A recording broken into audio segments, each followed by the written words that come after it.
Admission of partner में जब आप लोग को जर्नल एंट्री करने आ जाता है, यानी कि आप पार्टनरशिप में यानी एडमिशन ऑफ पार्टनर जब पढ़ रहे होते हैं तो कुछ कुछ एंट्रियां जो होते हैं जो आपको करना सीख चुके हैं। जैसे आप लोग क्या क्या सीख चुके हैं, न्यू रेशियो निकालना, न्यू रेशियो निकालने के जो भी केसेस दिए गए थे, जैसे केसेस आपको क्या क्या दिए थे, पहला आपको रिमेनिंग पे प्रॉफिट एंड लॉस निकालने के लिए बताया गया था। दूसरा कोई पार्टनर सेक्रीफाइस कर रहा होता है तब निकालने के लिए बताया गया था।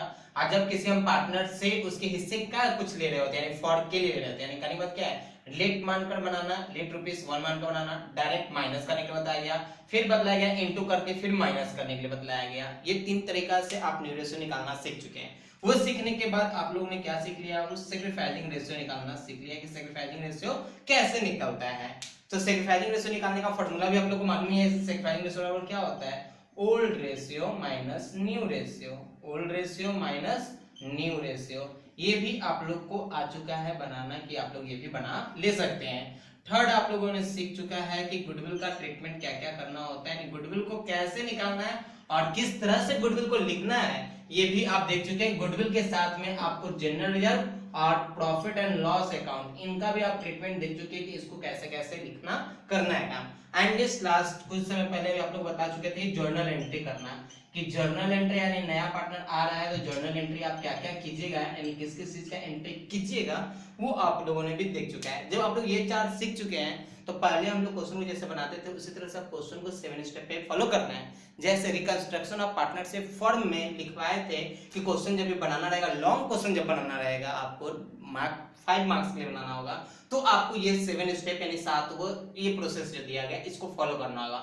जैसे पहला दिया हुआ है कैलकुलेशन ऑफ न्यू रेशियो। क्यों कैलकुलेशन ऑफ न्यू रेशियो निकालते हैं, जब नया पार्टनर मेरे पास आ रहा होता है तो हम लोग ओल्ड पार्टनर जो होता है कुछ हिस्सा को देता है और नया पार्टनर जो उतना हिस्सा के लिए शामिल होता है। तो अब 2 पार्टनर था, 2 की जगह पे 3 पार्टनर आ गया, तो न्यू रेशियो कितने लोगों का बन गया, 3।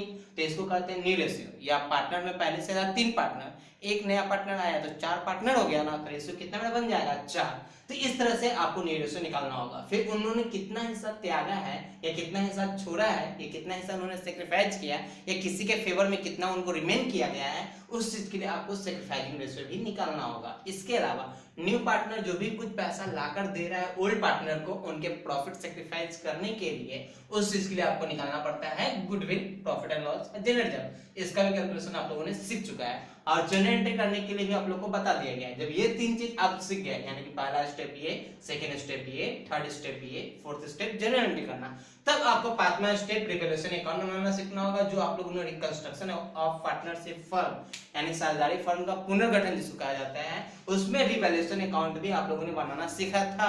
ऐसे फिर से इसको बता दिया जाएगा रिवैल्यूएशन अकाउंट कैसे बनाना है, लेकिन इसमें जर्नल के बाद आपको बनाना होगा रिवैल्यूएशन अकाउंट, उसके बाद बनाना होगा पार्टनर्स कैपिटल अकाउंट।